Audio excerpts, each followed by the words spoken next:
Te iba a comentar algo más. Me tienen recontrapodrido los políticos con el señor diputado y la señora diputado, sí, el docente y la docente, el obrero y la obrera, el trabajador y la trabajadora. Me tienen las bolas al plato, te juro. Con la parte genérica. Que demuestra, bueno, pero ves, hay algo que es simpático, pero demostrás la calidad que tenés de vocabulario. Si bueno, usted pone qué sé yo, todas las cosas que tiene. La degradación total. Es una generación y queda demostrado que es una generación que leía, que escribía, que no. Sí. Si esta cree que está a la moda o a la paz, como decimos nosotros, que era lo último, que lo diga, sí. Es como que tienen un cartelito, porque vos las escuchás hablar así, las mirás y seguís de largo. Tal cual, hace una especie de autodiscriminación. En 6 días se nos va el otoño y viene ya oficialmente el señor invierno a las 9 de la noche, tengo entendido. Cuando quieres acordarnos estaba poniendo el coso para tomar sol de nuevo. Sí, por pasar el bronceador, ¿viste? Sí, es tremendo, tremendo. Y con sombrilla en vez de parar. Decime, ¿para qué lado arrancamos? Arrancamos para la nota porque viene bien para después la nota. Bueno, porque yo tenía que hacer un arreglo técnico antes de ir a la nota, pero no importa, vamos a la nota. Si querés yo puedo hablar pavadas. ¿Cuánto necesitas? Y un par de minutos. Bueno, dale. La semana pasada vino, no son pavadas las que voy a decir, pero me quiero decir para darle un tiempo a Carlitos. Esto se llama estirar, lo que comúnmente entre nosotros te hacen así, como una cosa que se estira larga, bueno. La semana pasada, o la otra semana anterior, no me acuerdo, tuvimos de visita a Inés Iturbe, una mujer joven, de la edad de mi hija mayor más o menos, Josefina, y que conocí a través de Josefina y del marido, Juan Martín, porque sus respectivos maridos son muy amigos. Digamos que Inés siempre tuvo una personalidad distinta al resto, y a ella le gusta sostenerlo, no se vayan a creer que decir, se puede llegar, no, yo soy distinta y me quiero mantener así. El otro día leí algo que habías puesto, no sé si en tu Instagram o no sé qué, y dije, tiene razón, toda la vida lo demostró y es fiel a sí misma. Ella ahora es abogada, siempre lo fue, no ejerció, tuvo hijos, 2 varones, no voy a decir los nombres porque siempre me equivoco, después se los voy a preguntar a ella. Uno es Leoncito y se llama Leoncio. Leónidas. Y le dicen Leoncito. Sí. Por eso me equivoco el nombre. Sí. Y el otro no me equivoco porque nunca me lo acuerdo. Aitor, pero es un nombre vasco, te iba a decir, que me encanta. Sí. Bueno, Inés, como les conté, se recibió de docente, se vino, de Derecho, y se vino a vivir a nuestro valle con su familia. Y se dedicó a su familia, a criar chicos. En realidad yo me recibí a los Bueno, espérate, te voy a decir hola. Sí. Hola Inés. Hola, ¿qué tal? Inés, ¿Cómo les estás? va? Buen día. Yo me recibí a los 22 años por allá en 1999, a unos meses de cumplir 23. Y ya estaba trabajando de abogada, o sea, trabajaba dentro de lo que era el ámbito legal, pero en la Administración Pública Nacional. Había entrado por una pasantía, no era mi ideal, no era mi búsqueda, no era mi interés, pero la necesidad tuvo cara de hereje y... Pero además me imagino que vos recién recibida ese tipo de observación que puedes hacer hoy no lo veías. En realidad sí, porque yo en aquel momento aspiraba siempre aspiré a ejercer el derecho de otra manera. Una de las primeras días de la carrera, cuando estábamos ahí empezando a tener clases, vino el rector de la universidad, que en aquel momento, no sé si lo seguirá haciendo hoy, tendría que tener muchos años, era Abelino Porto. ¿Te acordás de Abelino Porto nos dijo en su momento que la abogacía del futuro no pasaba por litigar, que los abogados del futuro iban a ser los adalides de las soluciones alternativas de conflicto. Y a mí eso me encantó.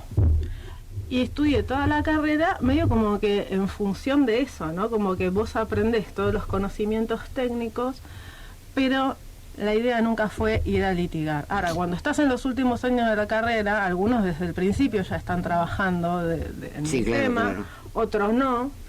Te empieza a pegar el bichito, querés trabajar, y lo necesitas también, porque la economía apremia. En este país siempre, con los ciclos de este país. Así que bueno, empecé a trabajar en administración y ahí estuve 20 años trabajando en la Administración Pública Nacional haciendo carrera.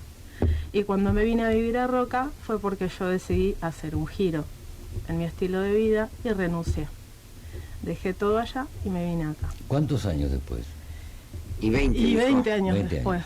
20 años después. Que tuviste un tiempo bastante lindo para procesarlo, ¿no? Para decir con seguridad. Me pasaron un montón de cosas. Me imagino. O sea que pasaste de la litigación, mal dicho, pero bueno, venga la comparación, a concordar y acordar, de alguna manera buscarla. Y es que sí, era la necesidad de mi alma. Y entonces ahí fue la búsqueda, dejar todo eso que venía siendo contraproducente para mis ideales, para mis valores. Y abocarme a otra cosa. Bueno, hay abogados que no se acuerdan de eso, y son abogados que son muy encumbrados en este momento y que tienen, como diría, la sartén por el mango, ¿no? Y que manejan la justicia, manejan literalmente la justicia a bastante su antojo. Sí. Vamos a escuchar al doctor Augusto Costanza Pagano, a quien entrevisté en la otra radio que yo trabajo todos los días de 8 a 10, con Ariel Osés, y a raíz de la sentencia que se le dio a la doctora Moira Repsin, que nos pareció a un montón de personas demasiado injusta y demasiado, digamos, el comunicado fue espantosamente así, ¿no? Choqueante por el tono, por el modo, por lo que decía. La forma en que se desarrollaron los acontecimientos, los fundamentos y... Tal cual. Es como un poco fuerte, sí, tal cual. Entonces convocamos a un abogado para que nos hiciera una lectura, para que nos explicara qué era un jury, por qué se hacía, cuáles eran los motivos por los cuales estaba juzgando a una mujer que acompañó a muchísimas mujeres acá en Roca con sus problemas de tanto de adopción como de violencia, como de maltrato de niños. Entonces es como que vos te encontrás con la gente que la quiere mucho, con la gente que la quiere menos, porque no es muy simpática. Moira hizo una mina que es muy capaz, y las mujeres que saben mucho en general molestan, pero molestan porque tienen una actitud diferente también, Y porque era disruptiva en su momento. En las soluciones creativas que encontraba. Bueno, ahora te vas a dar cuenta que tenés razón. Vamos a escuchar la nota. Aclara que vamos a escuchar la nota que fue realizada. No, la nota se la hice a... Exacto. A Augusto Costanza, en la radio de Ariel Osés, exactamente, que se llama Urbana 88.3. Bueno, ahí lo llamamos a Augusto y le dijimos: Augusto, por favor, háblanos del jury, de la sentencia, pues se la mandé entera, y traducila. Punto. Y él llamó por teléfono. De esta manera podamos hablar del jury que se le hizo a la doctora Moira Repsin, muy bien, que nos acompañó en muchísimos aspectos durante mucho tiempo y a quien conocemos también por su actividad, la que tuvo hasta hace poco. Hola Augusto, ¿cómo estás? Gracias por atendernos, estamos con Ariel Osés. No, Claudia, por favor, ¿cómo están? Sabes que te escucho un poco cortada cuando hablas, no sé si estás lejos del micrófono o en mi teléfono. A ver, espera un segundo. Porque me parece que a Ariel lo escucho bien y a vos te escucho entrecortada. A ver ahí. Augusto, ¿estás bien? Modela vos, Claudia, por favor. Bueno, acá estoy con el micrófono más cerca. ¿Me escuchás mejor? Sí, ahí te escucho. Bueno, fantástico. Entonces vamos a escucharte bien a vos, porque vos sos el que tenés que contarnos qué es un jury. Bien. No, el jury es básicamente un jurado de enjuiciamiento que establece, digamos, la forma, ¿sí?, para sancionar, apercibir o destituir a un magistrado, ¿sí?, de la provincia de Río Negro, ¿sí?, y otros funcionarios.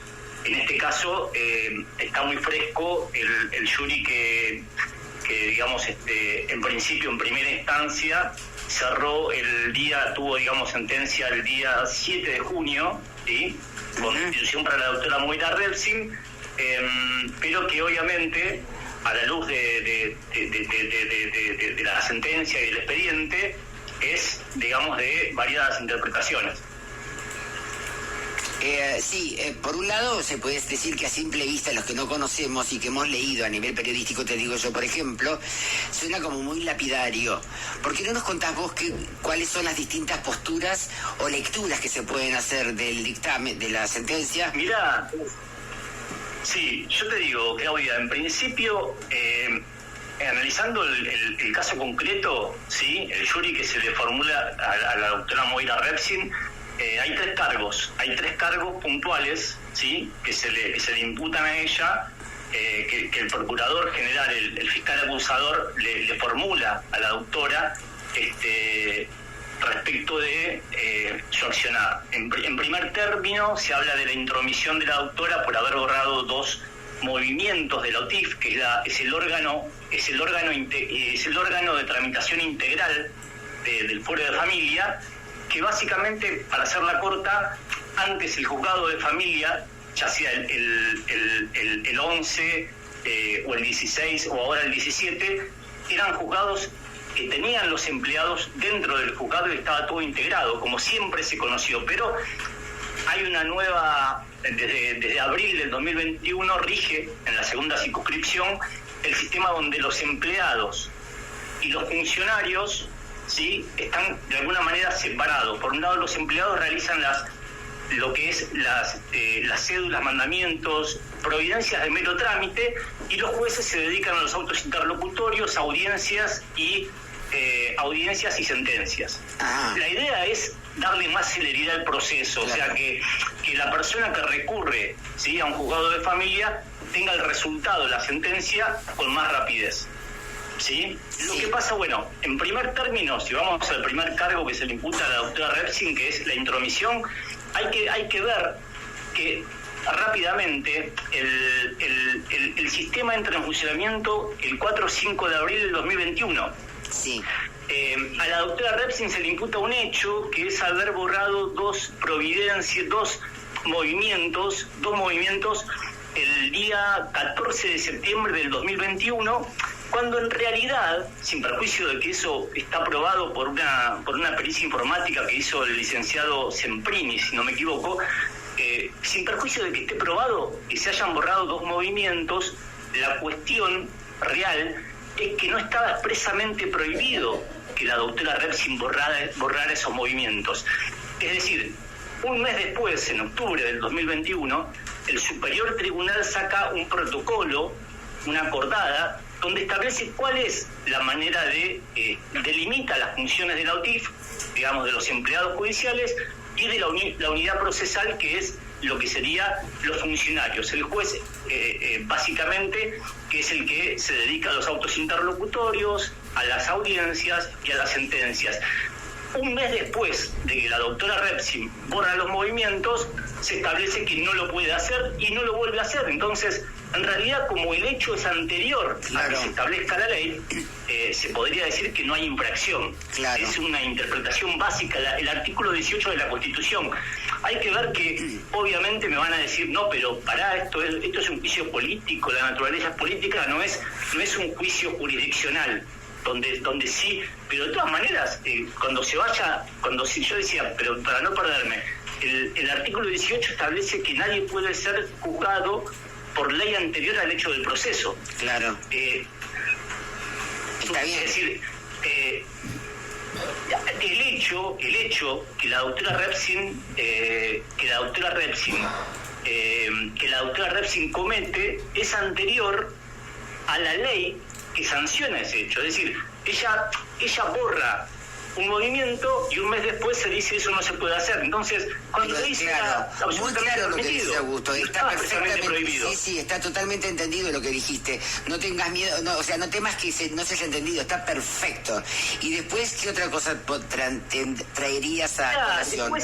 El tema es que los 3 cargos inician con violencia laboral, el primero y segundo violencia laboral y acoso laboral, violencia laboral y acoso laboral, y el último es violencia laboral. A mí me llama mucho la atención con qué facilidad, es decir, viendo que es una jueza a la que no se le puede justamente enrostrar la carencia de conocimiento del derecho, porque evidentemente es una jueza muy avesada en el mismo, prácticamente brillante en la parte del manejo del derecho. Entonces, de hecho, el mismo procurador, al hacer la acusación, dice que justamente no se le enrostra la falta de conocimiento del derecho, porque sin dudas lo tiene. Entonces, digamos, se hila muy fino sobre cuestiones relacionales que son muy delicadas. Es decir, yo no desmerezco los testimonios de los que plantearon cuestiones como microviolencias, por ejemplo, hostigamiento.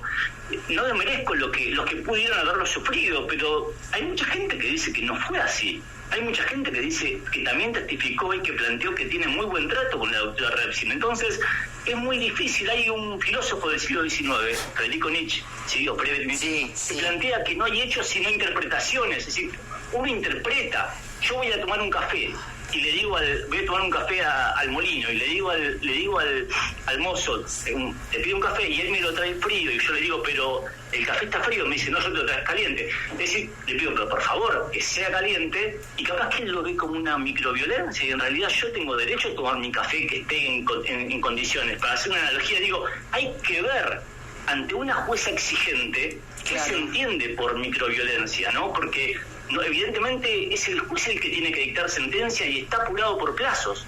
Entonces, evidentemente, no es fuera de lo normal que él le plantea a los ingresantes, por ejemplo, le plantea a los ingresantes o que les haga docencia y les explique cómo tienen que hacer las cédulas, cómo tienen que hacer los mandamientos, cómo tienen que hacer las cédulas ley, o que les corrija, por ejemplo, cuestiones que tienen que ver con la lectoescritura, eventualmente cuestiones que tienen que ver con el formato de la hoja, como está establecido en las acordadas. No me parece mal la docencia. Evidentemente yo no la conozco personalmente a la doctora Repsin, ni he litigado con ella porque hago fuero laboral y civil, no familia. Eso me permite hablar de un modo más imparcial. Claro, tal cual. Al no conocerla no tengo vínculo, nunca la vi de hecho, pero sí entiendo a la luz de lo que he leído del expediente, que sin desmerecer los planteos de gente que se pudo haber sentido tocada y lastimada, hay que ver en qué estado de ánimo estaba también. Uno sale a la mañana y ve las flores, ve las hojas que caen del otoño y puede decir qué linda mañana, o puede decir qué triste cómo las hojas están cayendo. Es decir, todo tiene que ver también con la persona que interpreta lo que está pasando. Hay una cuestión interpretativa, por eso yo digo, ¿hasta dónde? Esto está muy forzado. Vos fijate, el primer cargo que le formulan a la doctora Repsin, en mi opinión, está extremadamente forzado. Eso, cuando lleguen a la Corte Suprema va a dar marcha atrás. Yo no tengo ninguna duda. Es mi punto de vista, no digo que tenga razón, pero en mi punto de vista la Corte no puede convalidar que la hayan sancionado por un hecho anterior a la ley que lo prohíbe. Si la ley prohíbe un mes después que ella borra movimientos, que no se borren movimientos, entonces no estaba prohibido al momento que ella lo borra. Aparte hay que ver que todo este sistema de la OTIF y de la unidad procesal fue muy complejo para la implementación. Lo plantea muy bien la doctora Marina Luna en su voto en disidencia, porque hay un voto en disidencia en la sentencia.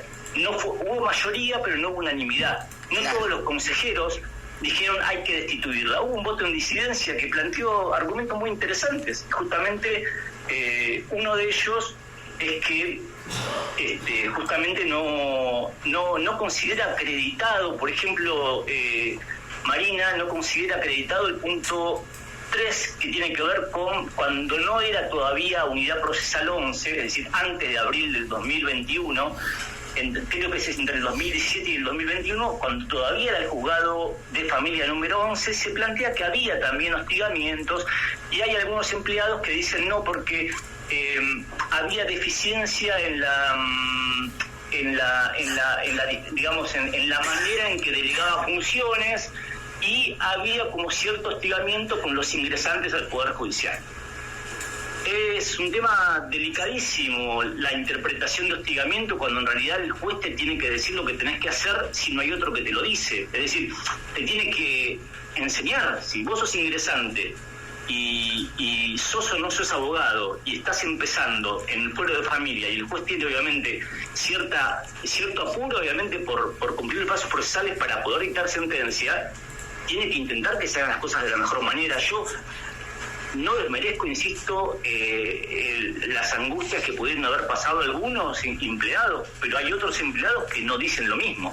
No hay unanimidad entre los empleados, que todos, evidentemente, y yo creo que cuando uno es demasiado brillante y es muy exigente consigo mismo y con los otros, pasa que se genera una cuestión de amores y odio. Pasa tanto en el Poder Judicial como pasa en la política. Si vos te fijás, los políticos como Macri o Cristina Fernández, políticos muy destacados, ¿sí? Ambos expresidentes de la nación, son muy queridos y muy odiados, los dos. Y en este caso yo creo que hay algo de eso, porque es una sentencia muy exagerada. Tal vez era para una probable sanción de, suponete, de 30 a 60 días. Probablemente se podía pensar en eso. Pero a destituir a una jueza que no tiene antecedentes disciplinarios en 9 años de gestión como jueza, es excesivo. Es raro. Excesivo, absolutamente. Pero es mi punto de vista. Yo no digo que tenga razón. ¿Excesivo o raro, doctor? Llamativo también. Sí, yo quiero ser moderado en las expresiones, seguro, no seguro. Pero sí, mirá, yo te digo, hay un consejero que vota como mal juez a la doctora Repsin.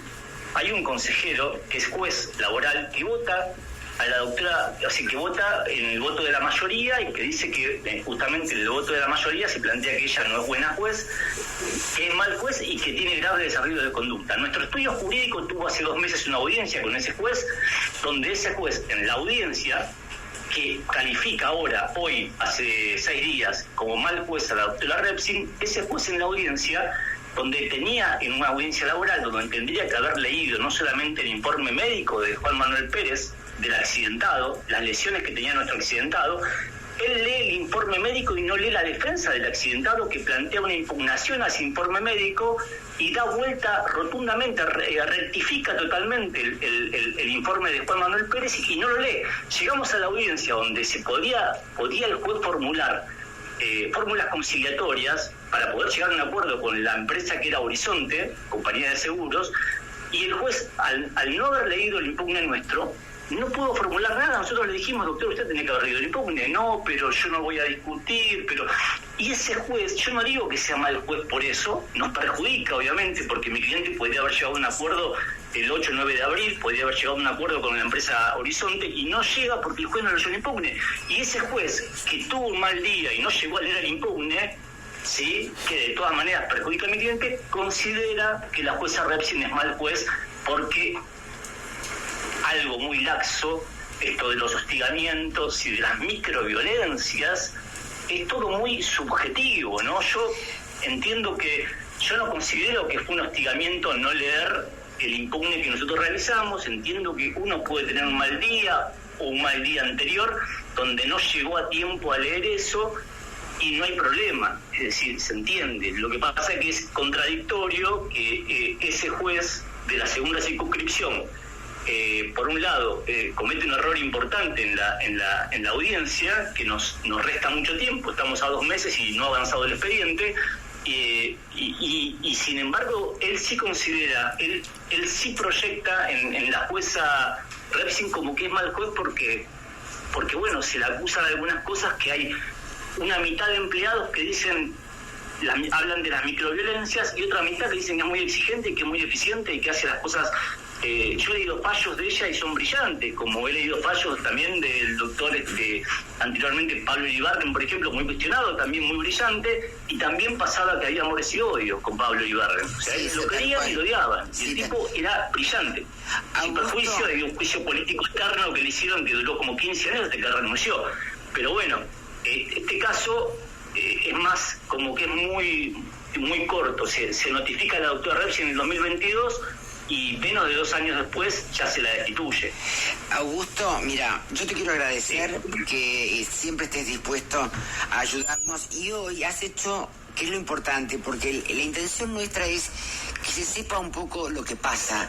Así como viene un politólogo para hablarnos de cómo se tomamos lo de anoche, cómo pasa lo de ayer, claro, qué pasa, te llamamos a vos para que nos expliques, porque si no, ¿qué queda? Le hicieron un jury y le echaron, punto.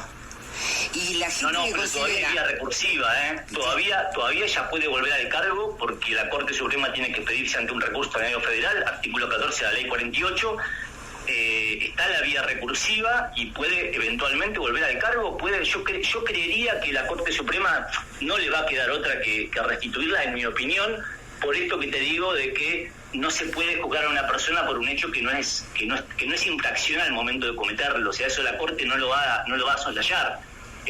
Porque si no, un funcionario de la Corte va a decir, mañana me pasa a mí. Claro, tal cual. Tal cual. Yo creo que ya la van a restituir, tal vez con alguna sanción de 30 días o 60 días, pero no creo que esto persista en el tiempo. Esa es mi opinión.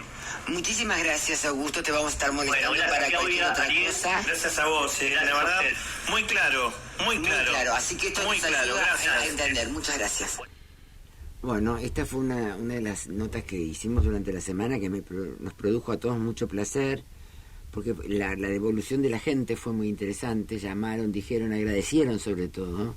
No agradecieron desde poder entender.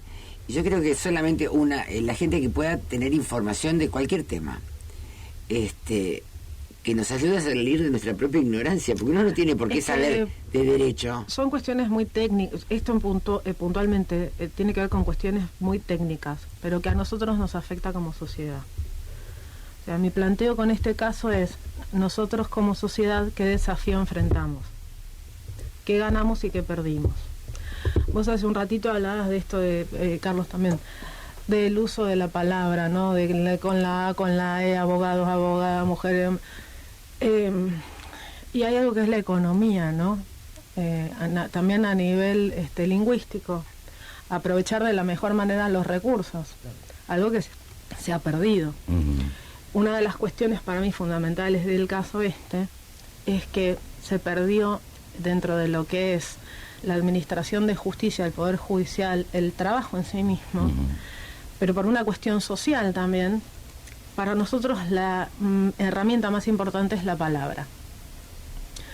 Entonces, no es lo mismo cómo usas los signos de puntuación, porque básicamente, o sea, más allá de que hay toda una oralidad y que ahora se usa todo el sistema digital y la mar en coche, nosotros nos entendemos porque hablamos con palabras. El lenguaje es una convención, es un acuerdo. Claro, pero está la palabra y tiene su connotación la palabra. Porque el problema es la forma, no la palabra tácitamente, literal. Es que muchas veces también es la elección de las palabras que vos usás. Claro, no, la palabra y la forma de la palabra, o sea, en qué contexto y en qué tono. Las dos cosas en conjunto tienen tiene un significado. Objetivo, la palabra y la forma. Y nosotros como abogados, o dentro de lo que es también el sistema judicial, la verdad que dependemos de la palabra y del buen uso de la palabra.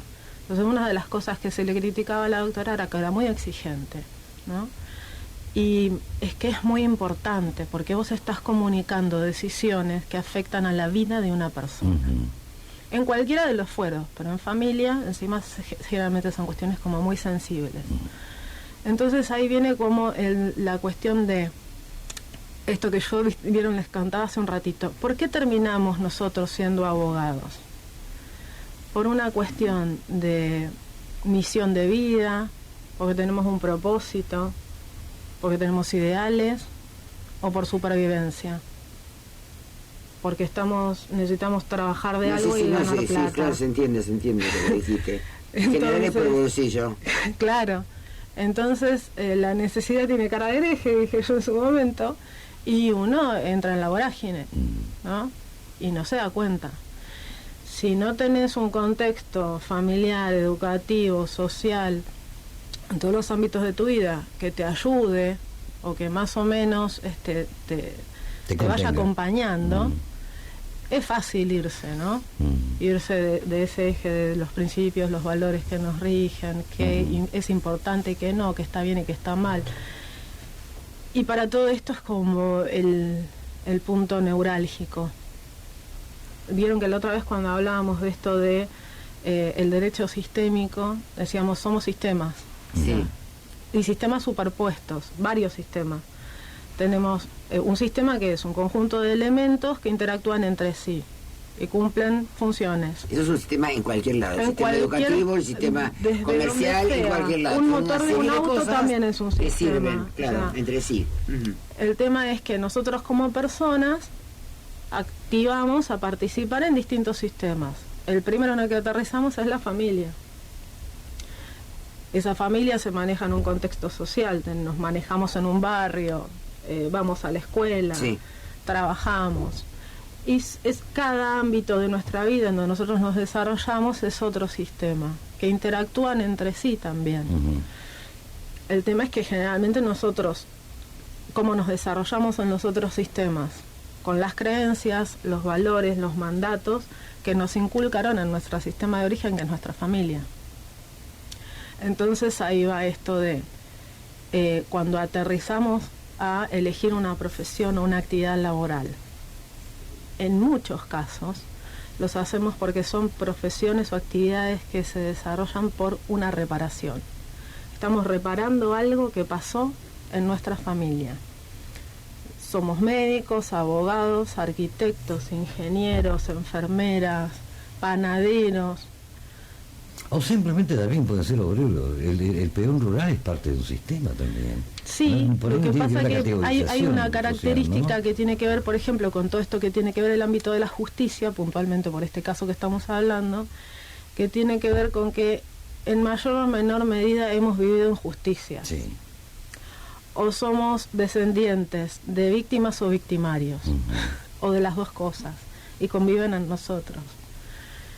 Entonces, en realidad, cuando vos hablas de víctimas o victimarios, hablas de abusos, de violencia, claro. No está que vengan los militares a tomar el gobierno. No. A ver, dentro de una misma, o sea, dentro del contexto de una familia, existen un montón de situaciones. De situaciones violentas. Sí, que a veces se naturalizan. También puede ser un silencio absoluto, porque cuando uno dice violencia se imagina a Tarzán saltando de liana, claro. En cambio también puede ser una persona que no te hable, que te ignore, que haga de cuenta que vos no existís. Eso también es violencia. Claro, y como nosotros funcionamos o aprendimos a funcionar en casa, el lugar que ocupamos en ese sistema generalmente es el hábito que llevamos a nuestros otros ámbitos, a los otros sistemas. Entonces terminamos ocupando en el trabajo, por ejemplo, roles que tienen que ver con roles aprendidos en el origen, en casa. Bueno, esto, a ver, yo lo voy a poner más, lo voy a redondear no en función de que vos no lo dijiste bien, sino como para ponernos ir yo poniéndome en caja. Vos sos una persona que estás diciendo que todos los problemas de los cuales nosotros podemos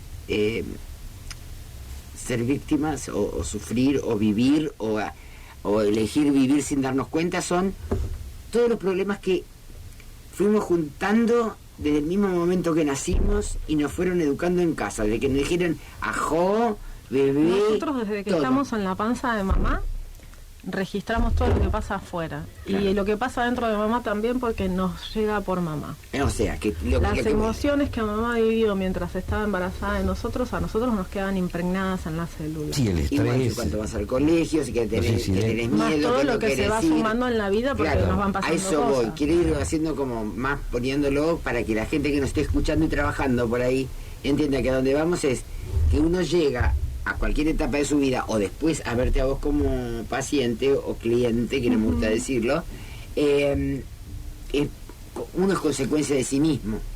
Lo que pasa es que es difícil,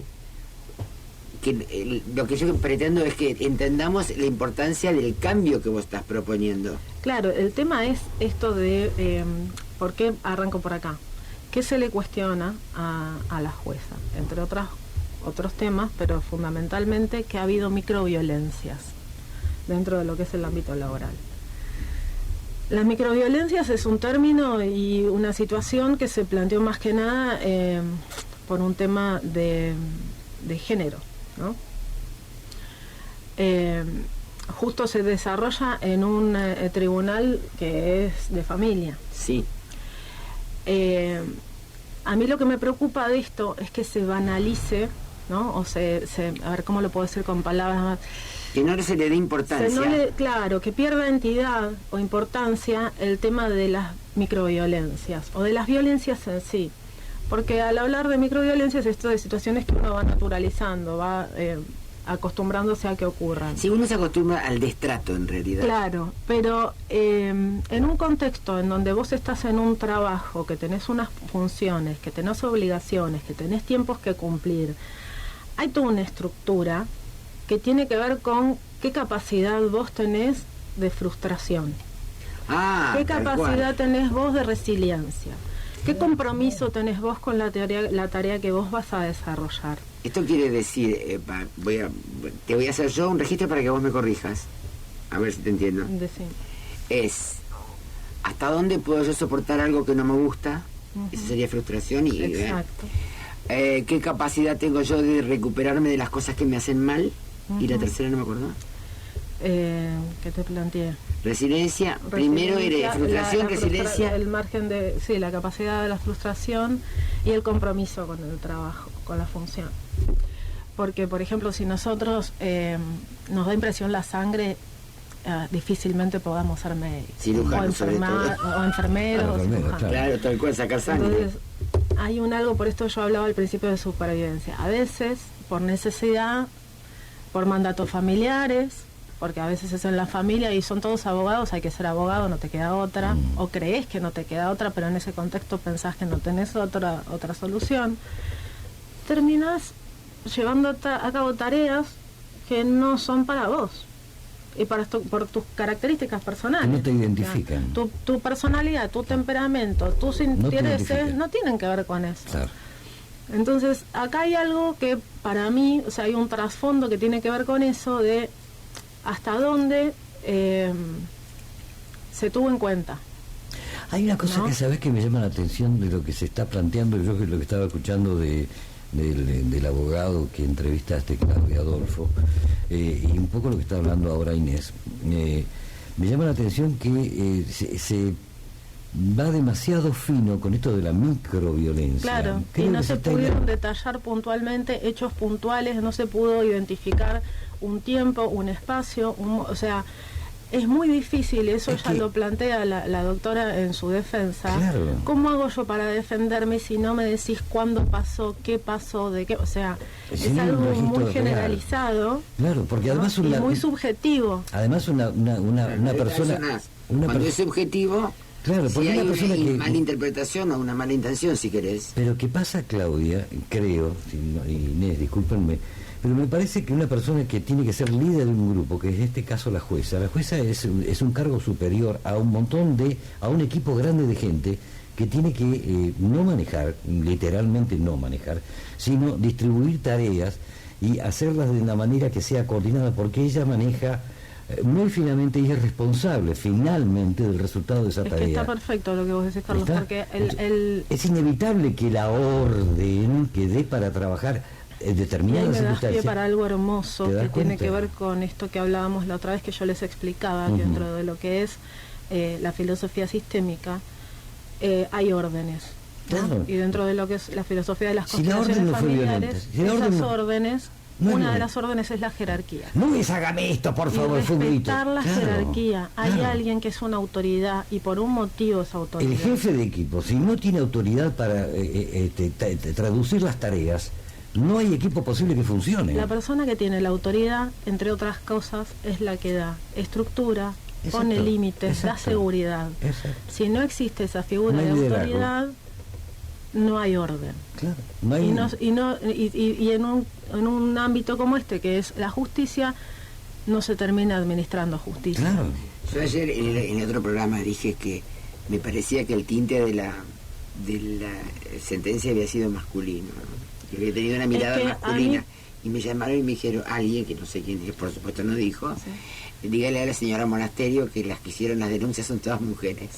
Sí, pero bueno, las mujeres también son muy machistas. Sí, tal cual. O sea, yo pertenezco a una familia que fue un matriarcado y por necesidad han sido muy machistas, y me incluyo, que hay muchas oportunidades cuando vos tenés que tomar una acción fuerte en la vida y te pones en una energía masculina. Y sí, no hay alternativa, es fuerza, es decisión una cosa y fuerza. Energía masculina y otra cosa es ser machistas, chicos, sí, hagamos la diferencia. Pero por eso, es decir, todas las mujeres podemos tener energía negativa, pero cuando vos te pones en el rol de, digamos, de prima lo que yo opino, que generalmente es el machista, tomás este tipo de sentencia. Pero es porque evidentemente tiene todo un... El tipo está convencido de lo que dice. Pero culturalmente es un problema cultural, Claudia. Se ha tomado como que una persona que tiene un carácter... Bueno, el caso de Patricia, nuestra ministra de Justicia, de Defensa de la Nación, es muy masculina.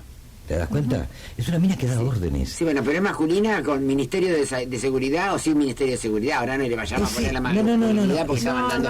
Claro, pero me refiero en la forma de ser de ella. Sí, totalmente. ¿No? Y cómo maneja todo un equipo, pero además tiene decisiones. Y toma decisiones que son coherentes, son de sentido común, respetando la ley. Común. Tiene un sentido como una fuerza de balas. Algo que a mí me llamó la atención cuando me puse a estudiar este caso en particular fue que, y lo pueden ver, lo pueden encontrar todos, googlean y aparecen los casos, que la jueza Revsine tiene 2 casos muy conocidos, en donde a mí me llevó a este lugar, ¿no? Una persona que es acusada de ser violenta, de como que ejercer la autoridad de forma medio despótica, mujer u hombre, muy avasallante, claro, pero ¿qué pasa? Las decisiones que ella tomaba en las sentencias que emitía reflejan una persona que tiene un equilibrio de las 2 energías.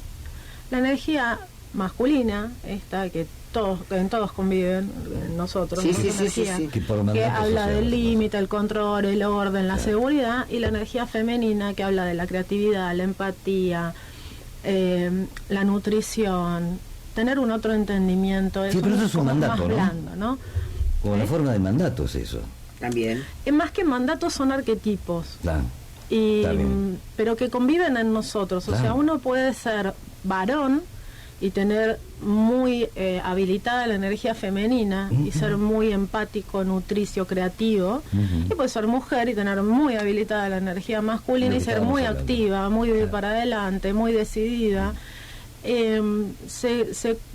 Últimamente también se ha medio como que analizado el tema de la feminidad, la masculinidad, los géneros. Realmente en nosotros conviven las 2. Nosotros venimos de 2 células, un esperma y un óvulo, y sí o sí tienen sus características. Claro. Y necesitamos de los 2 para que se forme lo que va a ser la mórula, que después va a ser el feto y se transforma en persona. Sí, totalmente de acuerdo. Y lo que yo, volviendo al caso puntual, lo que yo vi en las decisiones era, por ejemplo, un caso de IPROS, ¿no? Que fue contra la obra social, una mamá de un nene que tenía nació con un retraso madurativo y tiene muchos problemas motrices, oftalmológicos, auditivos, en todo sentido. Entonces tiene que estar todo el tiempo haciéndose tratamientos y la obra social tardaba en reconocerle los copagos o en hacerle los reintegros. Hubo una sentencia en donde la jueza estimó que la obra social le corresponde ocuparse de todas las necesidades del nene a nivel de salud, por supuesto. Seguía sin cumplirse. La mamá se presentaba diciendo que ella iba a las oficinas y le decían que desconocían la sentencia. Entonces, la jueza que dispuso, la jueza Revsine, le notificó a cada uno de los empleados de la oficina de IPROS en particular. Apareció el oficial de justicia, uno por uno. ¿Y qué pasó también? Por eso te hablo del compromiso cuando uno cumple una tarea, la que sea. Como llegó la hora de cerrar, de cese de funciones, hubo gente que se fue y no se notificó. Después quedó un responsable de la oficina que se notificó por toda la oficina.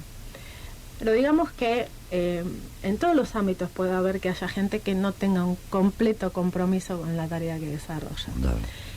Y el famoso no es mi área, ¿no? Y más que es mi área, es como si puedo zafo. Claro. En este caso ella tuvo que recurrir a una solución creativa. ¡Qué desastre! Pero que otro se lo podría tomar como algo... Una ofensa. Claro, o imperativo, ¿no?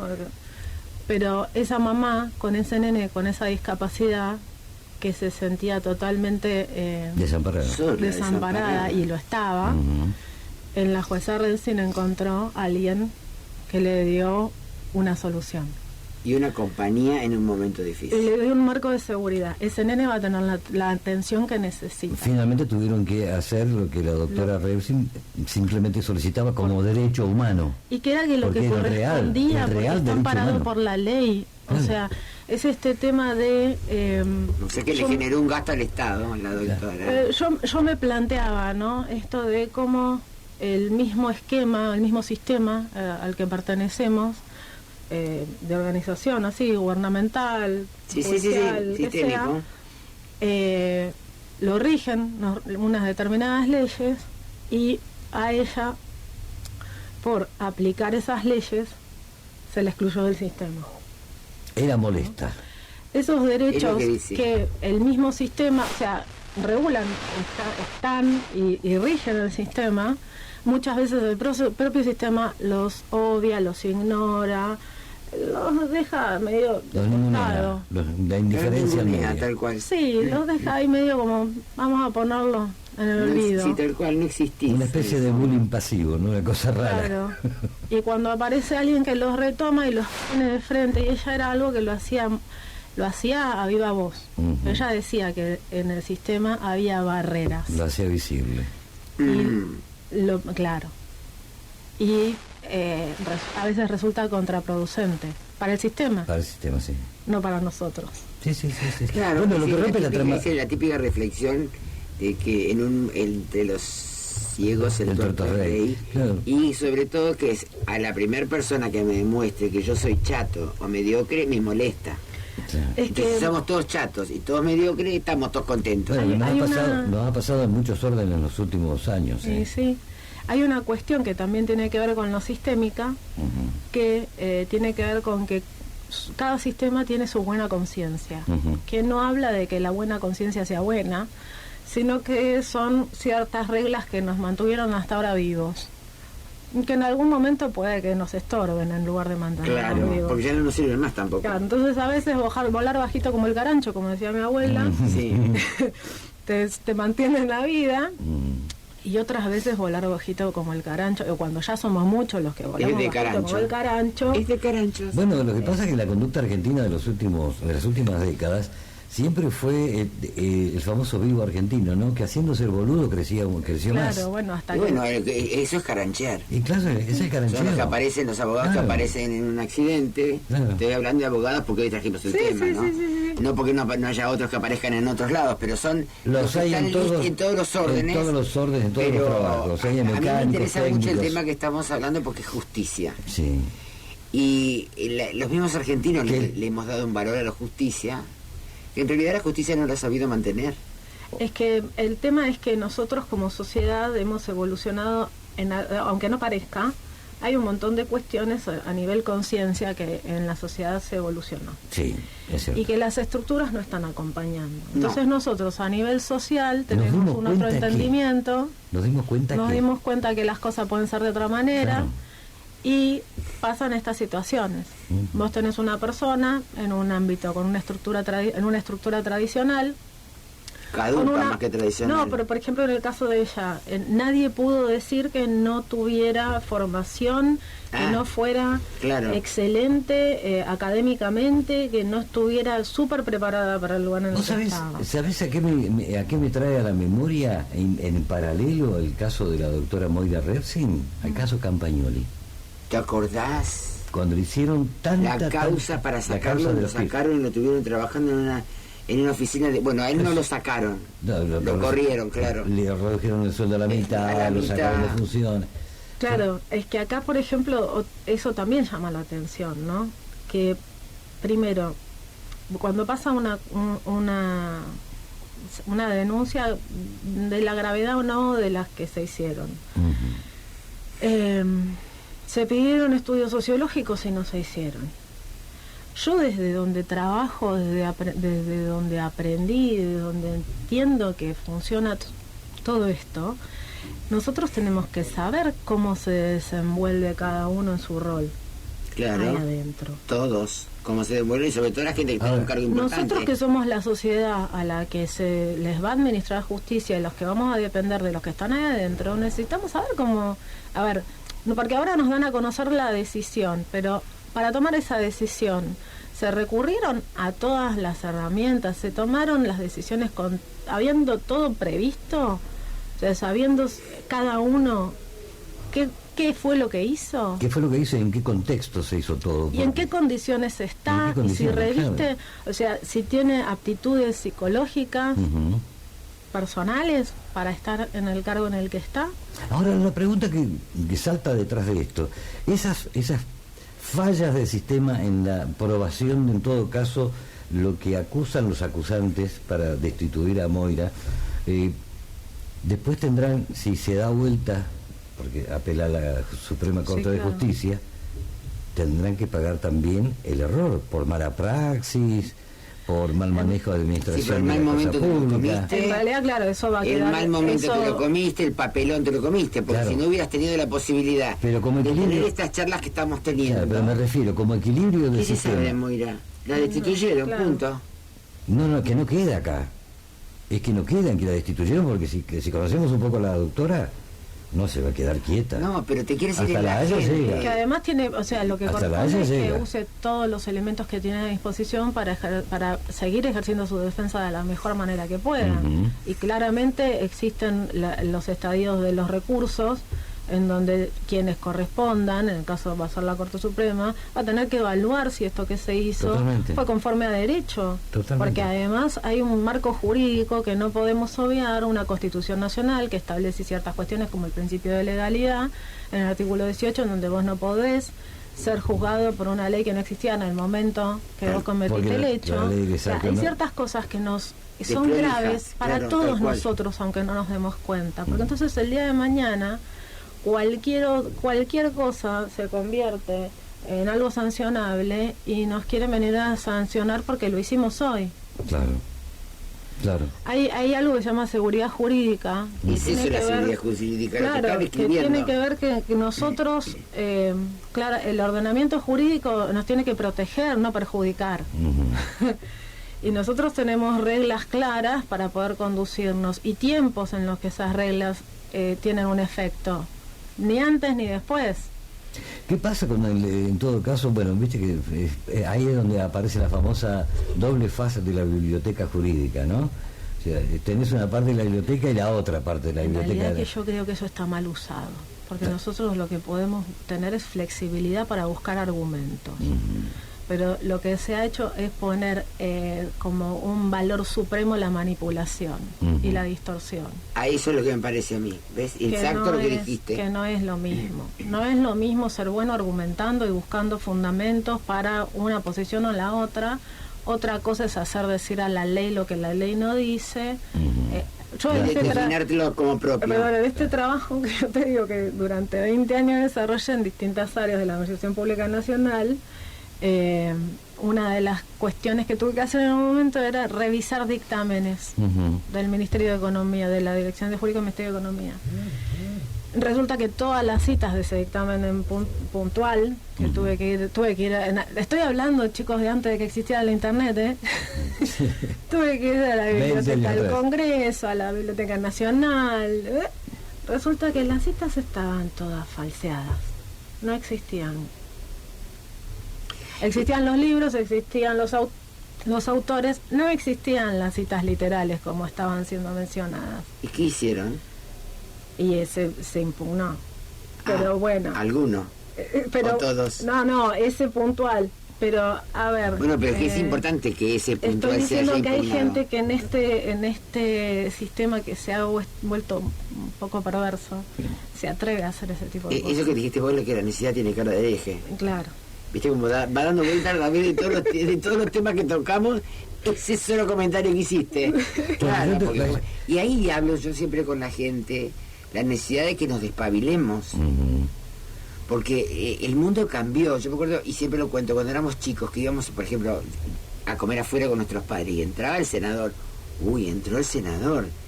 Entró pero eran tipos bastante intocables, pero impolutos, porque como era un pueblo chico, donde se mandaran una macana, lo sacaba corriendo la gente. Bueno, pero había gente, había una honorabilidad y dignidad en el trabajo y la postura, ¿no? El doctor grande con mayúscula, y era un cartel de respeto absoluto ganado por la sapiencia, la trayectoria, el estudio. Pero vos fíjate que eso en su momento se hacía por usos y costumbres. Claro, porque lo demandaba la sociedad, porque si no... Hoy por hoy nosotros tenemos, lo traje impreso para que lo veas, si querés te lo dejo. Como para que no nos quede ninguna duda. Chicos, a mí me encanta. Es abogada. Soy ecologista también, pero reconozco que para esto es necesario. Es abogada. ¿Qué es eso? A ver. Los principios de Bangalore sobre la conducta judicial forman parte de la ley orgánica, ¿no? Y habla de todo esto. Pero parece que solo quedó en el papel. En la práctica, o sea, todo lo que estuvimos hablando hoy, con sus más y con sus menos, ¿no? Establece cuáles son los parámetros. Y así, a nivel moral, ético, social, que alguien que quiere formar parte del Poder Judicial tiene que tener, ya sea el cadete, ¿no?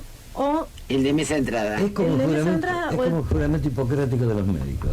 Claro. Es así. Para esto elegiste esto. Y ahí entra esta cuestión de los roles que nosotros ocupamos. Y esto que decías vos del tema de la autoridad y la jerarquía. Si en ese caso, en este caso puntual, ¿se acuerdan que yo hablé de Sami Storch la otra vez, el juez brasilero? Sí. Antes de tomar una decisión como se tomó, con la envergadura que tiene, de tomar la máxima sanción posible, que fue destituirla. Sí. Sami Storch, ¿qué hacía en sus tribunales? Convocaba a las partes, puertas cerradas, porque no lo haces público, se hace un ejercicio sistémico.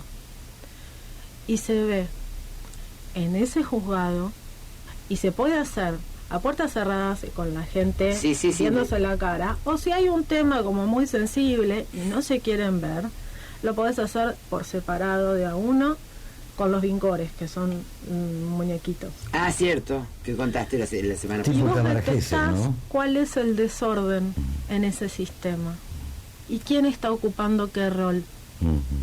Porque cuando no estamos ocupando los lugares que nos corresponden, se genera un desorden y aparecen los conflictos. Acá quedamos. Hasta la próxima clase. Esto es una clase.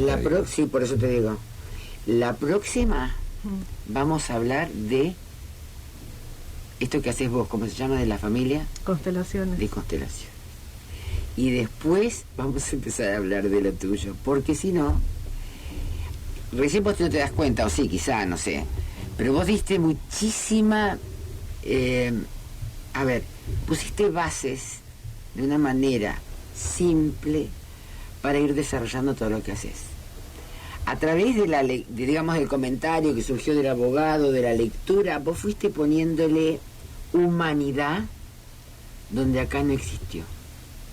No solamente donde no existió acá, sino además que humanizó un poco lo que es la lectura de la palabra abogado, ¿no? Y además, pero además, Carlitos, ahora vuelvo a vos, además nos está permitiendo a todos entender que la humanización de la realidad, aunque sea jurídica, tiene que ser respetada y sobre todo cuidada. Porque a vos te dicen, bueno, yo te respeto mucho, pero no te carajo, no te respetan en el fondo. Obviamente. Pero si a vos te cuidan en el accionar, como vos dijiste cuando hablaste de Moira, el soncho de vení, juntémonos y hablemos, es una actitud de vida que por ahí nosotros en este momento no todos tenemos. Ciertamente. Entonces, muchísimas gracias por haber venido. A ustedes por invitarme. Inés, te esperamos no el próximo sábado, sino el otro. Okay. Y seguimos con nuestras clases de desasnamiento. Algo así vendría a ser. Es así, es de así. todas maneras, ¿cuántos años hace que hacemos radio, hacemos este programa y otros? Y siempre caemos en que de las patas que sostienen la República, acá voy un poco más arriba, ¿no? De las patas que sostienen la República, la que últimamente, desde hace unas cuantas décadas a esta parte, sacando el doctor, mi hijo el doctor, ¿no? Aquel honorable, mi hijo el doctor, la pata más floja de la República, si no nada hubiera pasado, siempre ha sido la justicia. Y después dicen, no, pero fue la educación. Sí, pero espérate, primero está la justicia. No, yo creo que primero fue la educación, apoyada básicamente por la justicia, pues si vos no sabés leer, no sabés escribir, no sabés pensar y no sabés analizar, viene uno y te dice, dice la justicia, las leyes dicen, nadie dice la Constitución, dice. No, pero nadie. Claudia, no, pero claro, yo estoy de acuerdo con él en que si tenemos un marco de seguridad, sentarnos a estudiar. La seguridad jurídica. Ah, vos decís. Exacto, estudiar en el medio, o sea, estudiar en medio de la guerra. Claro. Bueno, chicos, paren un minuto. Ya nosotros de lo de la guerra lo dejamos con las Malvinas. Es casi como no me confundan que estoy tratando de tener luz. Digamos, en la desestabilización. Claro. En la desestabilización sí. Cuando vos no podés que no tengan respetados tus derechos. Por ejemplo, claro, que no haya clases, que no haya colegios de ruidos, todo eso. Puede haber un Nole Djokovic que es un gran tenista y era chiquitito y entrenaba cuando las bombas le caían cerca. Sí, tal cual. Pero convengamos que no es la generalidad. Y tampoco es lo ideal. No, claro. No, porque además genera, tiene repercusiones eso también. Bueno, chicos, basta, cortemos. Okay. Así el próximo sábado, el otro, porque lo que dijiste, todo lo que dijiste va en beneficio de que se pueda entender más todo lo nuevo que planteas. Y además la idea es colaborar para que todos podamos... Es la nueva forma de ver la sociedad, ¿no? O sea, es una especie de gran clase de que tenemos un gran cambio, quizás no nos dimos cuenta que nos ha pasado en los últimos 3-4 años como sociedad argentina y que ha producido esta disrupción conjunta, porque no es el loco de Milei, el psiquiátrico de Milei, es una cuestión conjunta de la sociedad que dijo, por este lado no va, porque cuánto hace que venimos repitiendo. Harto de todo hartazgo, claro. Escuchame. Dimos vuelta a campana en un montón de cosas. Sí. Pero vos dijiste hace un rato, ya hubo 4 años de que les guste o no les guste, pues si no también es una manera de deshacer una realidad que estuvo, porque ahora, es decir, el kirchnerismo hizo eso, desastre, no hizo desastre, al menos nos dio la posibilidad de ver que había un presidente diferente, con una educación diferente, con una mujer diferente, que no se salía de su realidad, que no le interesó salir de donde estaba, y que era prolijo. Ahora, ¿qué nos pasa a nosotros que nos molesta la prolijidad y la tranquilidad?